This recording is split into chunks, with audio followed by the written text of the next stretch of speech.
Sejas muito bem-vindo, você que tem separado um tempo de qualidade para buscar a presença do Senhor e principalmente para compreender a vontade de Deus para o seu povo no tempo do fim. Essa revelação nos é trazida através de Apocalipse, onde o próprio título já é autoexplicativo. Apocalipse nada mais é do que revelação. É a tradução da palavra Apocalipse. Antes que caiamos no mérito do capítulo 4, que é a visão do trono, eu quero convidar você para que feche teus olhos e nós vamos pedir a direção de Deus. Pega a sua Bíblia antes disso, por gentileza. Estou com a minha aberta aqui. Pegue sua Bíblia, abra em Apocalipse capítulo 4. E agora vamos orar. Senhor Deus, obrigado pela oportunidade de estarmos na sua presença. Obrigado porque o Senhor tem entregue conhecimento para aqueles que te buscam. Biblicamente, essa é a resposta: buscar-me-eis e me achareis quando me buscares de todo o coração. Tendo dito isso, sou profundamente agradecido pela oportunidade, meu Pai, e que essa mensagem possa alcançar pelo menos uma alma, Senhor. Uma alma seja tocada por esta mensagem, porque ela tem o poder transformador do Evangelho. Que o ser humano se esvazie neste momento, que teu Santo Espírito possa tomar conta de tudo aqui e que o nosso viver seja para a tua honra e glória por Jesus Cristo, hoje e sempre. Amém. Nós vamos tirando o véu. Apocalipse 4 vai falar a respeito de uma visão que João tem, e nessa visão ele vê o trono de Deus. Você pode acompanhar na sua Bíblia, no versículo 1 diz assim: Depois destas coisas olhei, e eis não somente uma porta aberta no céu, como também a primeira voz que ouvi, como de trombeta, a falar comigo, dizendo: Sobe para aqui e te mostrarei o que deve acontecer depois destas coisas. Então, algumas informações bem importantes já no primeiro versículo. João, mais uma vez, está em visão. Nesta visão, ele olha para o céu e ele vê uma porta aberta. Então ele ouve uma voz que diz: sobe para aqui. Logo, nós concluímos pela passagem autoexplicativa que ele em espírito, em visão, vai para o céu e entra por esta porta aberta. A informação vai sendo adquirida com mais critério quando nós evoluímos na leitura. Versículo 2. Imediatamente eu me achei em espírito, e eis armado no céu um trono, e no trono alguém sentado. Então, ele vê uma porta aberta, ouve uma voz, vai até, através dessa porta aberta ele vê um trono, e lá ele vê alguém sentado. Apocalipse 4, no versículo 4, vai dizer o seguinte: Ao redor do trono há também 24 tronos, e assentados neles 24 anciãos, vestidos de branco, em cujas cabeças estão coroas de ouro. Quando nós formos estudar lá na frente, em Apocalipse, o milênio, nós vamos descobrir que haverão 2 julgamentos. O primeiro julgamento acontece antes do milênio. Então, nós vamos entender as 3 fases do julgamento. Tudo isso eu te convido para que acompanhe os estudos e você vai acessar isso tudo para a honra e glória de Deus. Mas existem 2 julgamentos. No primeiro julgamento, Jesus está sendo responsável pelo julgamento. Hoje ele é nosso advogado de defesa. Diante de Deus, ele intercede por nós. Mas depois, ele será o juiz. Tendo esclarecido isso, então nós temos 2 fases. Na primeira fase, nós temos o veredito oriundo da figura de Jesus Cristo, e num segundo momento, eu e você seremos responsáveis pelo julgamento. Mas por quê? Por que a necessidade do ser humano julgar? Simples. O céu não pode correr risco novamente. Então imagine se eu e você chegarmos no céu e encontrarmos pessoas que na nossa concepção não deveriam estar no céu. Em contrapartida, vamos olhar para o lado e vamos dar falta de pessoas que na nossa cabeça eram tão consagradas e precisavam estar no céu. Nesse momento, a Bíblia diz que abrem-se os livros.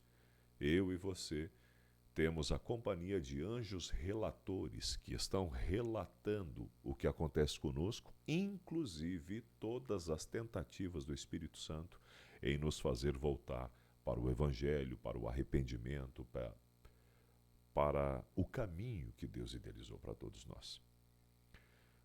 Abrem-se os livros e nós compreendemos por que algumas pessoas que na nossa cabeça humana não deveriam estar lá, e estão, porque aceitaram o Evangelho transformador de Jesus, e outras que tinham a aparência de serem convertidas e não estarão lá. Nós vamos entender isso tudo. Logo, a partir do versículo 4, surge uma pergunta. Esses anciãos, eles são humanos ou são anjos? São humanos, certamente. Por quê? Porque eles estão ali com o intuito de auxiliar no processo de julgamento. Não que o veredito desses humanos afetaria o julgamento divino. São dois momentos bem distintos. Mas sim, são seres humanos. Por quê? Vestes brancas é uma referência daqueles que lavaram as suas vestes no sangue do Cordeiro. Coroas receberão aqueles, ser fiel até a morte, dar-te-ei a coroa da vida. Então são duas compreensões dessa informação, que a vida por si só já é uma coroa, e a literalidade do fato de que cada um receberá a sua coroa.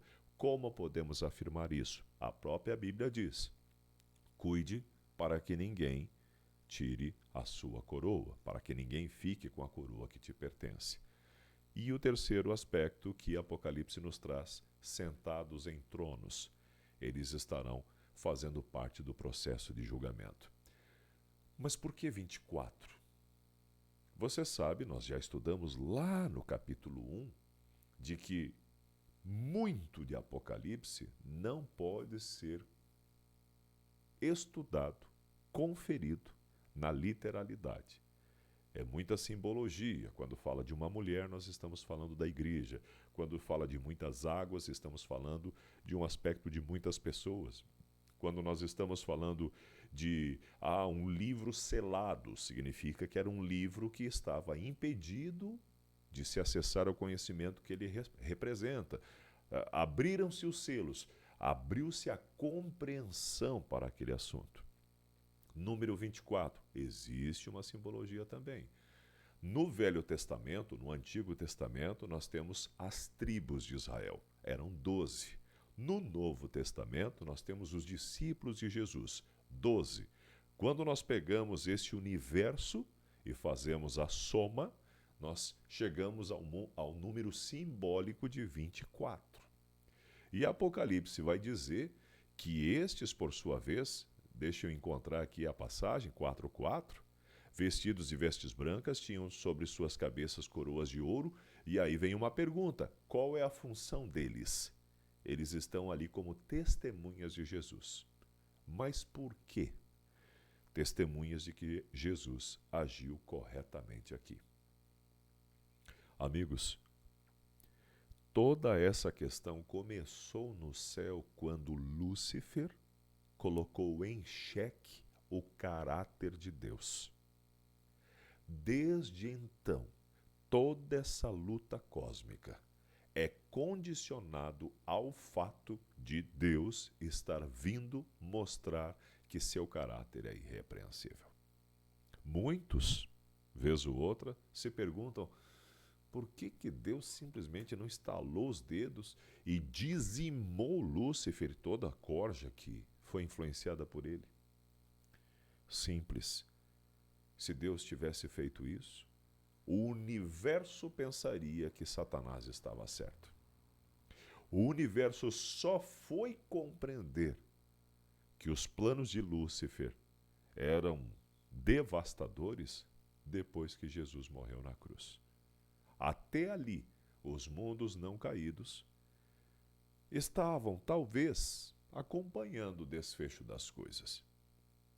Nós temos a referência bíblica no livro de Jó, no capítulo 2, quando, a partir do versículo 1, diz que os representantes dos mundos se apresentaram diante do Senhor, dentre esses estava Satanás, e Deus pergunta: de onde você vem? Ele diz: de rodear a terra e passear por ela. Logo, compreendemos algumas informações interessantes. A primeira é que existem outros mundos que não caíram. Simples assim.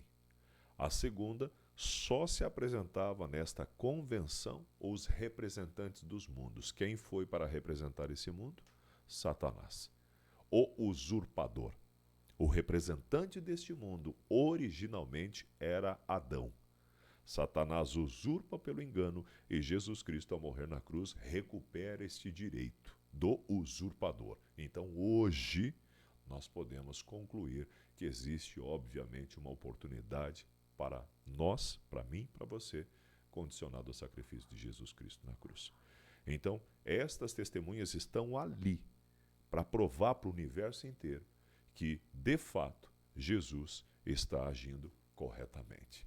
Aí nós temos outras informações. Apocalipse 4, 7 e 8 diz o seguinte: o primeiro ser vivente é semelhante a leão, o segundo semelhante a novilho, o terceiro tem o rosto como de homem e o quarto ser vivente é semelhante à águia quando está voando.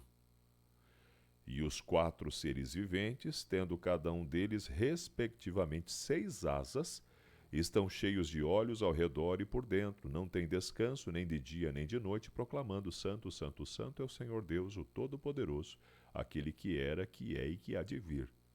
De quem João está falando aqui? Quando você olha para as descrições, nós começamos a sentir até um pavor. Puxa vida, quem estaria nessa descrição? Mas certamente é uma coisa boa, uma vez que conclui a passagem dizendo que eles estão ali proclamando: Santo, Santo, Santo é o Senhor Deus Todo-Poderoso, aquele que era, que há de vir. Ezequiel lança uma luz sobre isso. Abra a tua Bíblia em Ezequiel, no capítulo 1, versículo 4 a 6, e ele assim diz: olhei, e eis que um vento tempestuoso vinha do norte, e uma grande nuvem com fogo a revolver-se, e resplendor ao redor dela, e no meio disto uma coisa como um metal brilhante que saía do meio do fogo. Do meio dessa nuvem saía a semelhança de 4 seres viventes, cuja aparência era esta: tinham a semelhança de homem. Cada um tinha 4 rostos, como também 4 asas. As suas pernas eram direitas, a planta de cujos pés era como de bezerro e luzia como brilho de bronze polido. Debaixo das asas tinham mãos de homem, aos 4 lados, assim, todos os 4 tinham rostos e asas. Apocalipse traz uma informação, Ezequiel lança uma luz maior sobre isso. No entanto, ainda surge um questionamento: de quem eles estão falando? Quem são estes seres que têm essas características, 6 asas, e tem rosto, águia, leão, bezerro, rosto de homem? Vamos entendendo gradativamente. Nós temos alguns dados históricos que também elucidam algumas questões. Hoje, no Museu do Louvre, nós temos uma referência da herança assíria, que é a estátua de Lamassu. Então, Lamassu, neste exemplo que você está vendo aí na sua tela, tem o rosto de homem e tem então aqui as patas, né? As patas, os pés, como se fossem de um boi. Essa é a primeira referência de Lamassu, herança assíria. E neste outro exemplo aqui, também no Museu do Louvre, nós temos os seres alados. No primeiro exemplo aqui você nota que existem as asas também, está vendo as camadas de asas aqui. No segundo exemplo nós temos as asas em maior transparência, por assim dizer, só que diferente do primeiro que tem as patas de boi, o segundo exemplo aqui já tem as patas como se fosse de leão. Aí você diz, mas o que isso tudo representa? É importante nós entendermos que, dentre o viés de escolaridade que João acessou, ou seja, o conhecimento, ele acessou algumas influências, inclusive do conhecimento assírio. Trazendo para uma outra realidade, imagine que hoje, um exemplo muito simples, nós vamos até a Amazônia mais fechada e lá encontremos uma tribo indígena que nunca teve contato com outros seres humanos. Eles vivem a realidade deles lá. Então, nós pegamos com um helicóptero, descemos lá, convidamos um dos índios para que suba a bordo do helicóptero, trazemos até a Avenida Paulista, em São Paulo, numa noite daquelas assim que tem muito movimento. Descemos em um prédio, pedimos para que o índio venha para fora, que ele observe tudo, depois colocamos ele no helicóptero novamente e levamos para a aldeia. Quando chegamos lá na aldeia, olhamos para o índio e dissemos o seguinte: conta para eles o que você viu. Então o índio começa a dizer das referências que ele possui. Olha, me colocaram dentro de uma libélula gigante, ele não conhece helicóptero. Me levaram um som como se fosse de tormenta, porque ele não consegue dizer que tinha a hélice fazendo um barulho em contato e a fricção com o vento. Me colocaram em cima de uma montanha estranha, porque ele não tem referência de que era um prédio. E daí ele diz, era um barulho muito grande, como se fosse de trovões, como se fosse disso e aquilo, porque ele não tem referência, me entende? E quando ele diz, e eu olhei e tinha um rio, e nesse rio muito sangue ia e vagalumes vinham, porque ele não sabe dizer que eram as lanternas dos carros que acendiam quando estes freavam, e em contrapartida estava vindo os faróis acesos. Consegue entender? Então João, nessa hora, ele traz algumas informações. E ele lança informações baseado nas referências que ele possui. E a própria Bíblia não vai deixar dúvida. Aliás, meu querido, entenda de uma vez por todas, as Sagradas Escrituras, ela se complementa. Ela não deixa dúvida nenhuma. E aí nós compreendemos, baseado no estudo e baseado nessas referências, que o que Apocalipse 4 está trazendo a partir do versículo 7 e também a própria referência de Ezequiel, nós temos referência de querubins. E a Bíblia começa a elucidar isso. Olha o que diz Salmos 18, 9 e 10. Abaixou os céus e desceu, e a escuridão estava debaixo dos seus pés, e montou num querubim e voou. Sim, voou sobre as asas do vento. Então, Salmos lança uma informação sobre os querubins. Ele tem asas. Mas vamos entender mais. Gênesis 3, 24. E havendo lançado fora o homem, pôs querubins ao oriente do jardim do Éden, e uma espada inflamada que andava ao redor para guardar o caminho da árvore da vida. Você note que para as coisas realmente importantes, não quero com isso sugerir que existam categorias inferiores de anjos. Mas nós temos os anjos relatores, nós temos os anjos da guarda, nós temos os anjos que trazem as notícias, não é? Nós temos episódios onde o anjo veio, a exemplo de Maria, aparece então o anjo Gabriel trazendo uma boa nova, e nós temos uma categoria de anjos que são os querubins. Se você voltar aqui dentro do que nós estudamos, lá em Apocalipse 4, você nota que nesse exemplo nós temos os 24 tronos dos anciãos. No centro, nós temos aquele que é o Filho do Homem sentado no trono e os 4 seres. Os 4 seres estão aqui.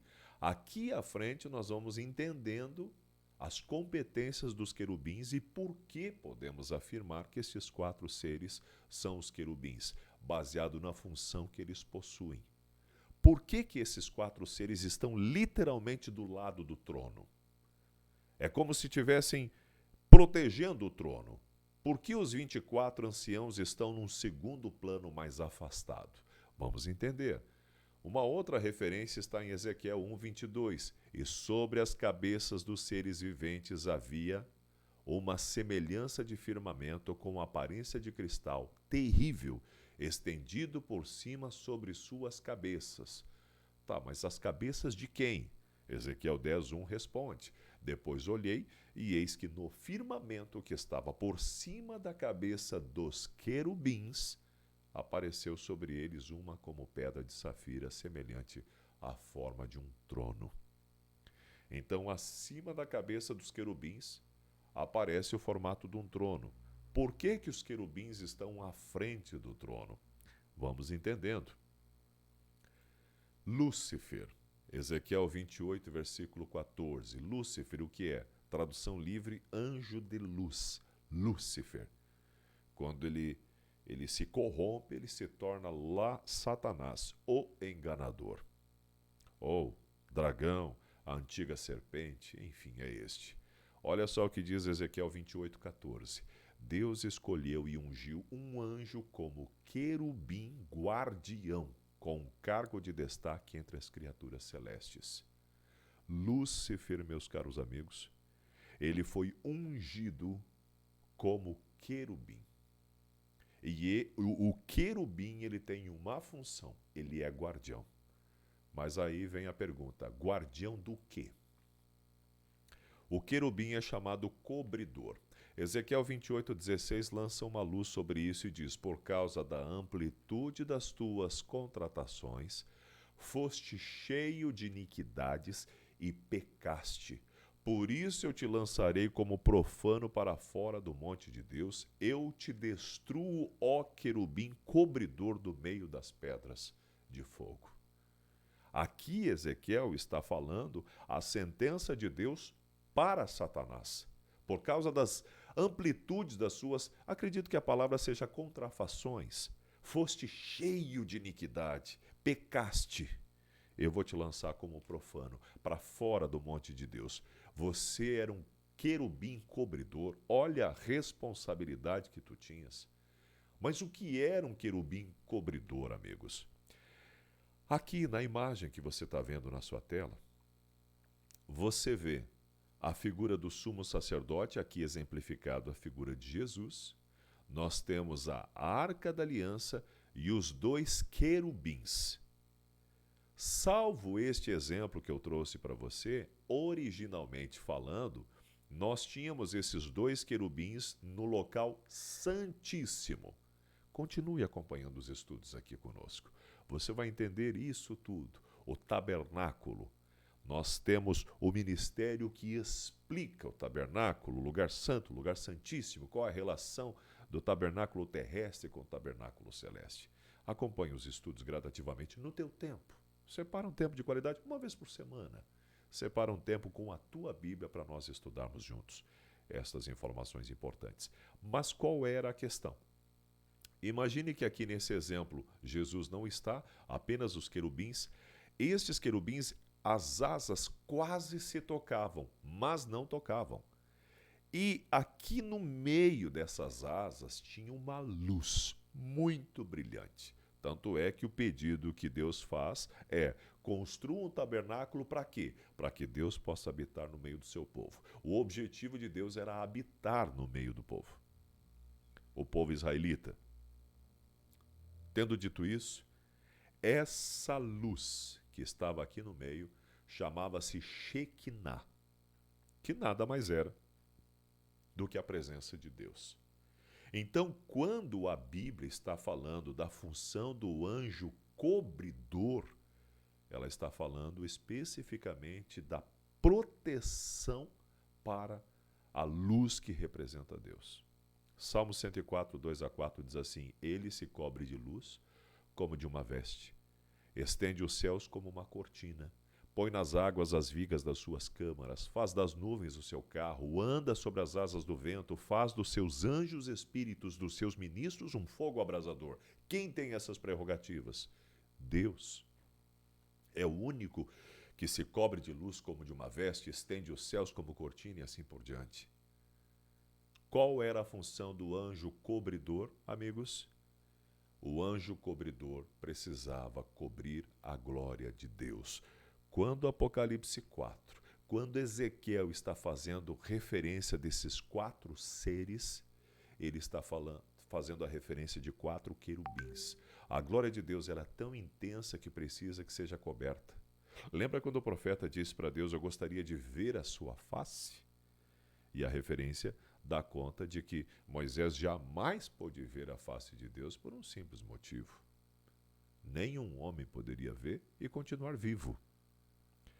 Os seres alados são querubins, que trabalham para cobrir a glória de Deus. Então, aqui, Apocalipse 4, na visão de João, a partir do versículo 7, ele fala as características dos 4 seres viventes. E esses 4 seres são 4 querubins, mas não são quaisquer querubins. São querubins cobridores. Eles cobrem a glória de Deus. Por isso que, se você pegar a informação aqui, você vai perceber que eles estão entre os 24 anciãos. Os 24 anciãos não estão em contato direto com a glória de Deus. Dando sequência aqui à programação,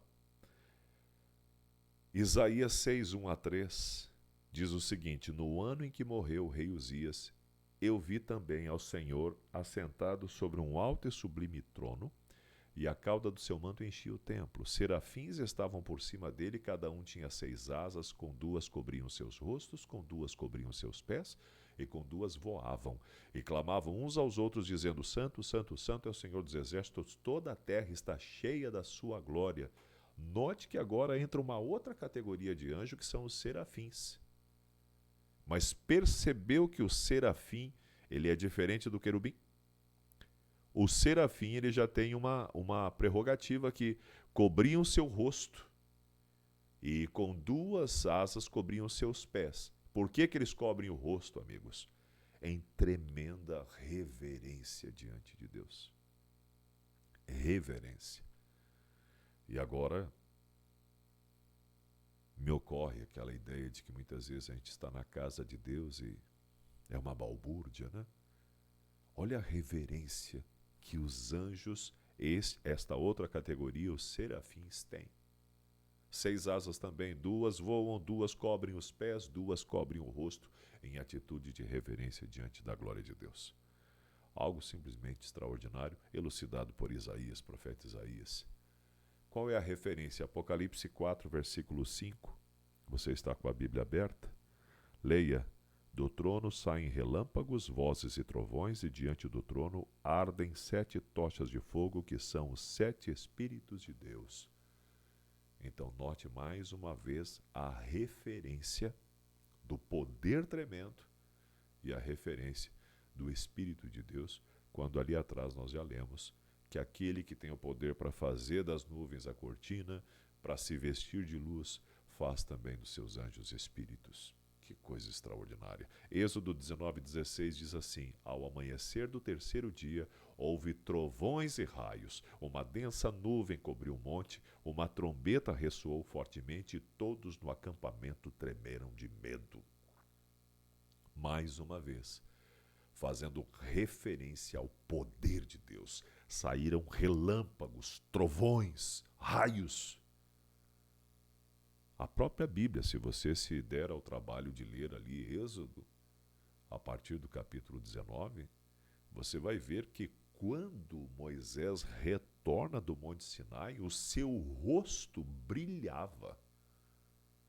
Importante salientar que Moisés nunca teve face a face com o Senhor. Impressionante, né? Você consegue entender agora por que quando nós olhamos para o capítulo 4 de Apocalipse, conseguimos compreender, à luz do profeta Oséias e também a referência de Êxodo, de que esses 4 seres são 4 querubins cobridores cuja missão é proteger a glória de Deus, não porque Deus precise de proteção, mas porque as pessoas, os seres, até mesmo o restante da criação não dá conta do impacto da glória de Deus. Consegue compreender isso como é extraordinário? Olha o que diz Apocalipse 9 e 10, capítulo 4, 9 e 10. E quando esses seres viventes derem glória e honra e ações de graças ao que se encontra sentado sobre o trono, ao que vive para todo sempre, os 24 anciãos prostrar-se-ão diante do que está assentado sobre o trono e adorarão o que vive para todo sempre e depositarão as suas coroas diante do trono. Duas informações muito importantes aqui, amigos.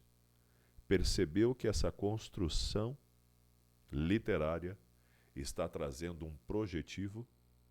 É algo que ainda não aconteceu. É algo que vai acontecer. Então, digno é o cordeiro que foi morto. Temos essa compreensão. Nós temos a oportunidade de entendermos que isso, as Sagradas Escrituras, o livro de Apocalipse, é tão atualizado, é mais atualizado que o jornal de amanhã, porque ele traz informações do que já aconteceu, com embasamento histórico e prático, e traz informações do que ainda vai acontecer, a exemplo de Apocalipse 4, 9 e 10. Esse número de 24 anciãos, representando 12 discípulos do Novo Testamento, 12 tribos do Antigo Testamento, é um número simbólico representando que um dia, para a honra e glória de Deus, faremos parte dos salvos e nós todos nos prostraremos diante do trono do Senhor. Consegue imaginar isso? Nós ali prostrados, tirando nossa coroa em atitude de louvor, de adoração, prostrando-nos diante do trono. E nós mesmos cantando juntos, digno é o cordeiro que foi morto. Apocalipse 4, a exemplo de toda a questão, mais uma vez nos lembra de que o trono de Deus é uma realidade destacada, inclusive na visão específica de João. E tudo que esquadrinhamos só tem uma razão de ser: a volta do Senhor Jesus. Queridos, no Apocalipse 5, nós começamos a entender a respeito dos 7 selos. Ali no 6º selo dá um intervalo, parece, e aí nós vamos compreender os 144.000 a partir do capítulo 7, e lá no capítulo 8 nós vamos voltar com o último selo, que é o 7º selo. Aparentemente parece que existe uma ordem cronológica que é respeitada por esse viés, por essa realidade. De qualquer forma, Apocalipse 4, ela traz e lança luz extraordinária sobre essa visão. E essa visão é um projetivo de futuro. Nós, para a honra e glória de Deus, faremos parte do grupo que estará lá depositando suas coroas em atitude de adoração diante do trono de Deus. Amém por isso? Vamos encerrar mais uma vez como começamos, falando com Deus, e já de antemão te convido para que assim que possível, num próximo momento, pesquisa aí e encontra o Apocalipse 5, porque nós estaremos estudando juntos a abertura então dos selos e o que isso tudo representa, até que cheguemos ao fim do livro de Apocalipse e quem sabe, para a honra e glória de Deus, uma alma seja alcançada por essa mensagem. Vamos orar? Querido Deus, obrigado pela oportunidade de falar abertamente do seu amor. Sabemos que somos portadores de uma mensagem que não é simpática, mas é uma mensagem libertadora. Que os corações possam ser alcançados e que na sua infinita misericórdia o Senhor possa compensar a nossa humanidade medíocre, os equívocos, e possa promover no coração das pessoas uma transformação pela luz da Bíblia. Nos consagramos a Ti e somos gratos, hoje e sempre. Amém. Amigão, que Deus te abençoe e te guarde, faça resplandecer o seu rosto sobre ti, tenha misericórdia de ti e te conceda a paz. Até o próximo.